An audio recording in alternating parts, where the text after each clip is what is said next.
এই মুহূর্তে সবকথে বড় খবর সোশ্যাল মিডিয়ায় আমরা দেখতে পাচ্ছি যে আরাবুল, যিনি আগে প্রথমে তৃণমূল ছিল, তৃণমূল ছেড়ে আইএসএফে যোগ দিয়েছিলেন।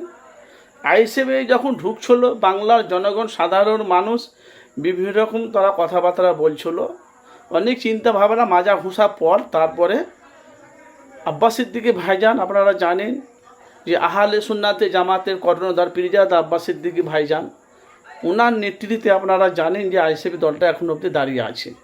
অনেক কিছুর পর আরাবুলকে আইএসএফ দলে নেওয়া হয়েছিল, আপনারা জানেন। তারপরে ওই আরাবুল ফুরফুরা শরীফে নওশাদ সিদ্দিকী বাড়িতে এসে, মানে বড় ভাইজানের বাড়িতে এসে অনেক সাংবাদিক এসেছিল, অনেক মিডিয়ারা এসেছিল। ফুটেজ কিন্তু ভাই আমাদের কাছে আছে। এখন সামনে পঞ্চায়েত ভোট, সেই নিয়ে এখন দেখতে পাচ্ছি এখন ফুরফুরা শরীফের পীর আল্লামা ইসহাক সিদ্দিকীর আব্বাজান পীরজাদা ইব্রাহিম সিদ্দিকী চাচাজান এখন সরাসরি বলছে, ভাইপো পাটা তুমি এখন সাবধানে রাখো, পাটা তুমি সাবধানে ফেলো। কেন বলছি এ কথাটা আমি?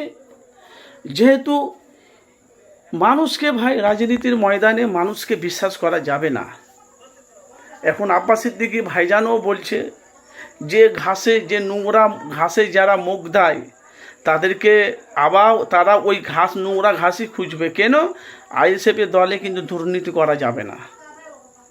মানে ভাই দেখেন, বাংলার মানুষ সবাই বলছে, আমরা তো সোশ্যাল মিডিয়া, ইউটিউব, ফেসবুকে দেখতে পাচ্ছি, এখন সবাই বলছে আইএসএফের দলে এলে দুর্নীতি চলবে না, তোলাবাজ চলবে না, এগুলো করতে পারবে না বলে সবাই বলছে উনি চলে গেছে খায়রুল ইসলামের সাথে পঞ্চায়েতে লড়বে নওশাদের বিরুদ্ধে।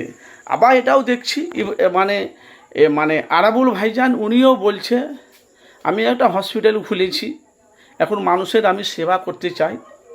মানে বিভিন্ন রকম দিক দিয়ে ভাই কোনটা সত্য কোনটা মিথ্যে এখন অবধি ভাই আমরা বুঝতে পারছি না।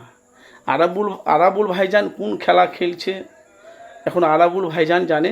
কিন্তু আমরা জানি বিধানসভা ভোটে যখন নওশাদ সিদ্দিকী ভাইজান যেভাবে ওনাকে প্রার্থী করেছিলেন, ক্যানিং পূর্বে প্রার্থী করেছিলেন, বাহারুল ইসলামের বিরুদ্ধে ক্যানিং পূর্বে দাঁড় করিয়েছিল তোমার আরাবুলকে, সেখানে বাহারুল ইসলাম জিতেছে।